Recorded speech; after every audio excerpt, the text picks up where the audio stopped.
Hey everybody, welcome to Post to Post. It's Neil here, coming at you with a bit of a negative video. I guess it's not really something that I look forward to making, negative or kind of down videos, but it is something that I wanted to talk about because every so often I get asked the question, how come you don't make videos on the NHL anymore?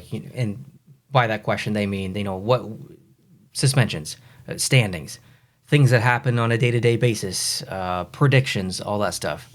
And sometimes I answer that question in the comments, and sometimes I just kind of leave it. Actually, most of the time I just kind of leave it. So I thought I'd kind of give a conclusive answer to that question, and I've listed out 10 reasons why I don't really watch NHL hockey anymore. And I guess what I mean by that is I don't actually watch a full game of NHL hockey.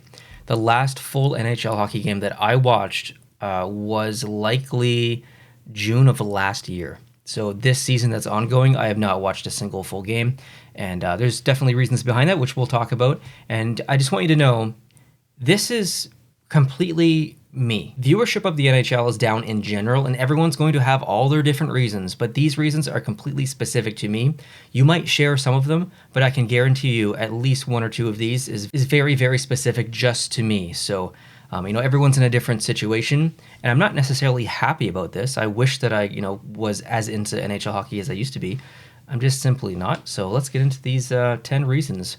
And these aren't really in any particular order, but although some bear more weight than others. The first one bears a lot of weight, and that's betting ads. So we've kind of been introduced to betting ads in the past couple of years. Specifically, I would say in the last, definitely this season, all of the previous season, and maybe a little bit in the season before that. That's kind of where it really started to pick up steam.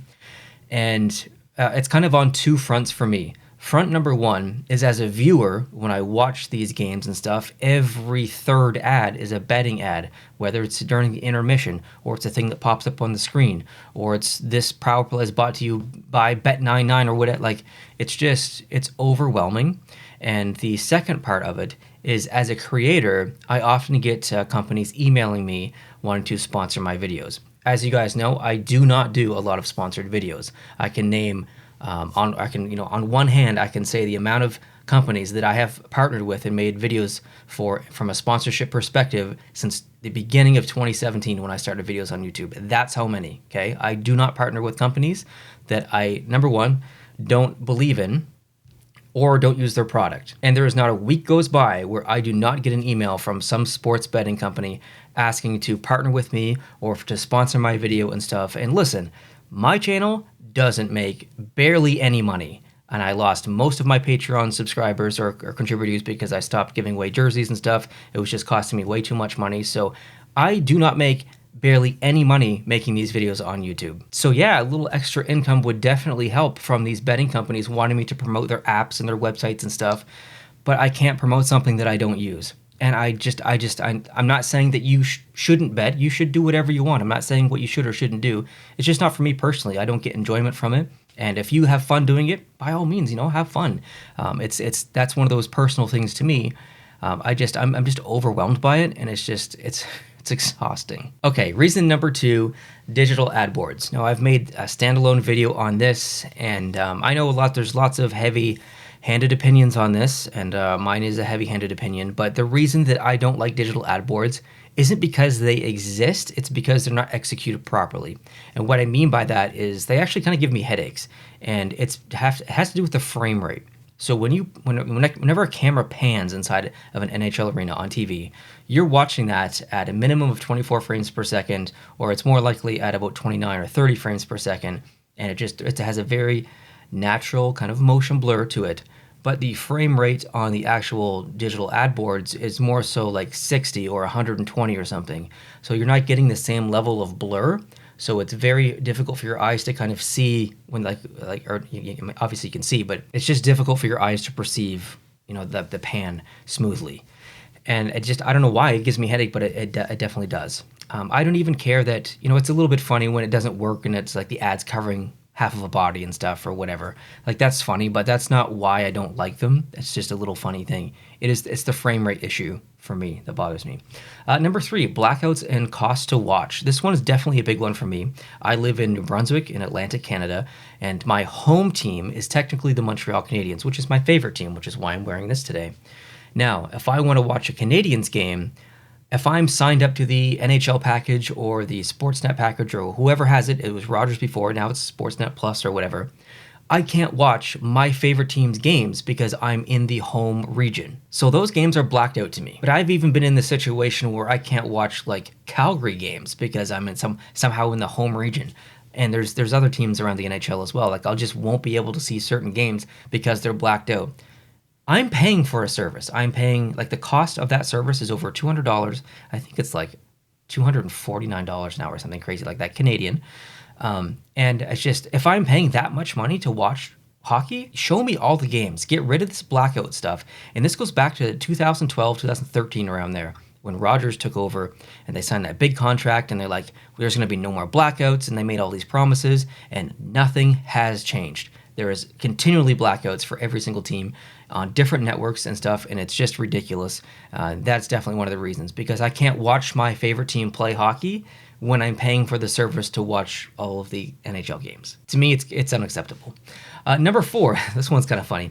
I have written down here, my team kind of sucks, and so does my second favorite team. So I guess my favorite team is Montreal, and they're not doing very great, and they haven't in the past couple of years. But it's not so much that they're not doing good. I don't mind watching a bad team lose consistently, but it's the consistency part that's the problem. If I'm the Montreal Canadiens, or if I'm a viewer of the Montreal Canadiens, which I am, and I see them play a very good team, and I see them beat that team, which they have done this year multiple times, I'm like, wow, this team, there's potential here. And then the next game, they play some crappy team that's worse than them, way down in the standings, and then lose to them. And I know this happens for every single NHL team. You could literally say that about every NHL team. No team is perfectly consistent. There's always going to be some inconsistency. But the Montreal Canadiens are incredibly inconsistent, and that is what drives me nuts. It's not that they're bad, it's that they're inconsistently bad. My second favorite team, the San Jose Sharks, well, they're more so just bad, not really inconsistently bad.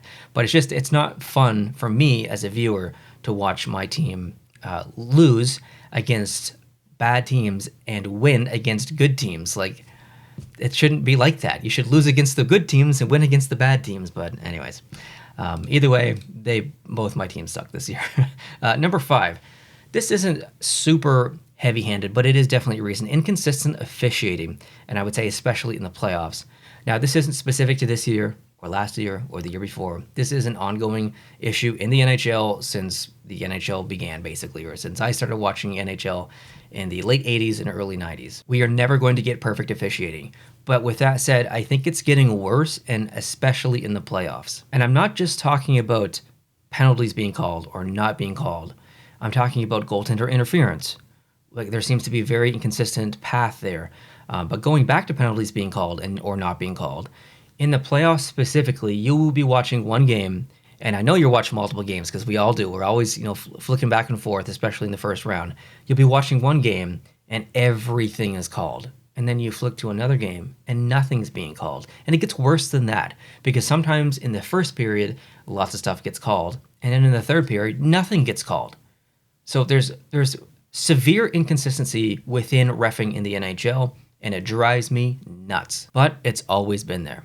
Number 6, inconsistent discipline. So this has to do with the Department of Player Safety, and this has been an ongoing issue for, 15 plus years probably. But more specifically, since George Peros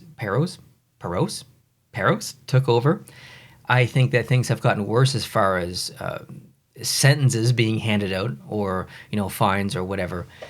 There's just, you see an instance of something happening, and then something very similar happens a week later, and the penalty or the, decision behind how many games someone gets suspended or if they get fined or whatever, it's not the same. And the backgrounds of those two players can be very similar. Maybe both of those players do not have a previous history of any offenses. So both are on the stand, both are awaiting trial, both committed an offense that is very, very similar, and one gets a hard slap and one gets a soft slap. It makes no sense. Number 7, this one is incredibly specific to me. There is not going to be anyone out there, maybe then like a handful of people who can relate to this one. So making a hockey video a day from 2017 to the end of 22 was completely exhausting for me. Almost 1,000 videos on the original Post to Post channel, over 1,500 on this one, and over 120 hour-long podcast episodes on the podcast channel. So basically, it turned post to post. It turned a passionate hobby of watching hockey into a job. So I started on YouTube in the beginning of 2017, January 1st, 2017, and my goal for that year was to make 365 videos in 365 days. I did that for 2017, 2018, 2019, 2020, 2021, and 2022. That's 6 years in a row where I made 365 videos per year.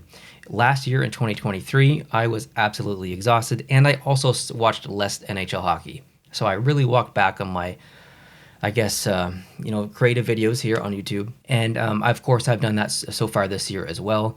I probably upload an average of 3 videos per week, and before it was 7 videos per week. So, things have slowed down a little bit, but it's you just get to the kind of the point as a creator, and this is why it's so specific to me. You get burnout, and I'm sure you watch creators out there who have burnout and who take breaks and stuff. It's not uncommon. There's actually a trend right now on YouTube where some very long time creators are like just quitting. Like just Tom Scott did it. There's some others as well. People are just stepping back as creators because the grind is serious. And after the grind of making a video every single day for 6 years, it was my time to kind of step back a little bit. I am not quitting. That's not what this is about. I'm just saying that 6 years was exhausting, and it turned a hobby almost into a job. And I got very, very burnt out. So I kind of walked back a little bit, and now I'm starting to really enjoy things again. And I don't feel the pressure to make a video every single day. I make a video when I want to make a video. If that means it's only once a week, it's only once a week. If that means it's 4 times a week, it's 4 times a week. Last weekend, or I guess it was the weekend before last week, I made like 5 videos in 2 days or something like that because I felt like it. So I think there's just a balance that needs to be had, but I don't know if I'll ever get back to making a video every single day again. That's likely an impossibility for me right now, just mentally. Number 8, the playoff system. I think if the playoff system was different, I would be much more invested in being a viewer of hockey consistently and watching full games and watching my team and watching other teams and really rooting for teams, because the current playoff system is uninteresting. We've had it for too long. Even players like Sidney Crosby have recently came out and said that the 1 versus 8 system is better than the whole wildcard system. I think that is the majority of people's opinions. I don't think the wildcard system is a bad system. It's just not the best system. So objectively, what they have now is fine. If they kept it for another 10 years, it'll be fine. But it's not the best system, and I think that they need to switch things up. Number 9 is Shootout. I think this is a little bit long in the tooth as well. I think the Shootout kind of is at the end of its ropes. I would like to see 3-on-3 was a beautiful introduction. I applaud the NHL for doing that, but let's take it a bit further. If you can't score in 3-on-3, 2-on-2. If you can't score in 2-on-2 for 2 or 3 minutes, 1-on-1. That's basically a shootout with a little bit more of a pressure factor behind it. Why not? So I would just get rid of the shootout entirely. And I know that's a bit of a cliche thing to say, and it's easy pickings, but it is what it is. Number 10, this is the last one. The NHL trying to control teams and making poor decisions. So this one is kind of an insignificant one. It's not really a super heavy reason why I'm not watching too much hockey right now. But the NHL in the last year specifically has really controlled what teams can or cannot do with the tape on the stick and warm-ups for Pride, and then the Pride jerseys and the military stuff and whatever. Like the NHL telling teams what they can or can't do in terms of what cause they support, or players what they can or can't support, is I think just an overstep of their power. I think it's unnecessary. If players want to support gay pride, sure, go ahead. I don't care. If players don't want to, sure. Like it should be in a personal opinion. If a team wants to, sure. Like it's not a big deal to me. I think people should support the things that they believe in, and I don't have to agree with the things they believe in. And if I want to support something, like my grandfather is a veteran, so military appreciation is very important to me. If someone views that and thinks I'm warmongering or something like that, well, they don't have to support military appreciation. They can support what they want to support. We can support this, like different things, as long as I'm never going to tell you that you shouldn't support something, because that's important to you. And I think that can be said for a lot of things in life right now. But I think the NHL is just way too involved. And in terms of making poor decisions, this is really kind of relevant news as today because there's a bit of a rumor or maybe a pre-announcement that the NHL is going to award the next Winter Classic to Chicago, facing off against the St. Louis Blues. If I'm not mistaken, this would be the Chicago Blackhawks like 4th or 5th Winter Classic, maybe fourth. I'd have to, like, there's been so many, right? And I believe they were in at least one stadium series, so they've been in at least 6 outdoor games, I think, maybe possibly 7. I understand, but I kind of don't understand as well. Chicago was awarded all of those in their heyday, and by heyday I really just mean like 5 years ago. They won 3 cups in 5 years. A truly remarkable achievement. Sure, reward them a little bit, that's fine. But no offense to Chicago now, but they're not great. And I understand there's a specific player on the team who is very important to the NHL. But I think that doesn't trump other markets entirely. So this is nothing against Chicago. I'm fine with seeing Chicago in a game. It's more so to do with the fairness against the other teams. That's really 100% what it's about. Additionally, St. Louis was just in a Winter Classic, I think, not last year, the year before against Minnesota, was it? Like, and again, nothing against St. Louis. I'm very happy for St. Louis fans. I'm sure St. Louis fans are pumped, but it's just not fair to the other fan bases and the other teams in the NHL. And there are specific cities who have never hosted a Winter Classic. So I'm just a little bit disappointed in the decision there from the NHL. Maybe there's reasons behind it that I don't know, obviously, but still, as a viewer, objectively, it's disappointing. So those are kind of my 10 reasons why I've watched less NHL hockey in the past year and a half or so. Of all the reasons, the sports betting ads is likely number 1 or number 2, and then the number 7 on the list, just me making videos every single day for 6 years about hockey. That's either 1 or number 2 as well. So that's a very specific me reason. And I'm really kind of jealous. Like, the majority of you watching still watch NHL hockey, like, religiously. I just want you to know I'm very jealous of you, that you still have that drive within you and you still have that love for the sport. It's not that I don't love hockey. I just don't love watching hockey right now. And I think if I lived in an NHL city, it might be a little bit different because I would have opportunities to go to games and not be inundated with the digital ad boards and the whole betting stuff. So it's a bit situational geographically where I am as well. But I generally hope that you guys are enjoying watching hockey. We've got the playoffs coming up, and I will be watching the playoffs, obviously. That's the most exciting time for me to watch hockey, is the playoffs. Sometimes it's, for some people it's the beginning of the season. For me, it's the beginning of the playoffs. And I don't even really care who plays one another. It's about, that first round that starts and all those games are on. You got 4 games one night and 4 games the next night. You can do your brackets. To me, that's the most exciting part of hockey. So I'll be looking forward to that, even though, this entire video is negative and it's about me, why I don't watch NHL hockey. I'm still looking forward to that, and I'm still going to make content around the playoffs and stuff, because that is the most exciting time for me. So even if my team doesn't make it, which obviously they're not going to this year, I'm still definitely excited for the playoffs. So I would be curious to know your thoughts. I think the numbers are out there to concretely say that viewership in the NHL is down over the past 2 or 3 years, or even beyond that. But I would be very curious to hear from you. If you watch hockey still, do you watch it less than you did last year or the year before? Do you watch it more? Obviously, there's going to be people out there who watch it more than they did last year. It depends on how their team is doing and stuff. But yeah, I would love to hear from you guys objectively, and you don't have to be offensive or whatever. Just, leave your opinions very respectfully. And if you see someone else comment something similar, give them a thumbs up if you agree or something like that. And if you did enjoy this video, hit the thumbs up. That definitely helps. And if you're new and you want to see more videos like this, please consider hitting the subscribe button. Hope you guys have a good night, and I'll talk to you soon. Adios.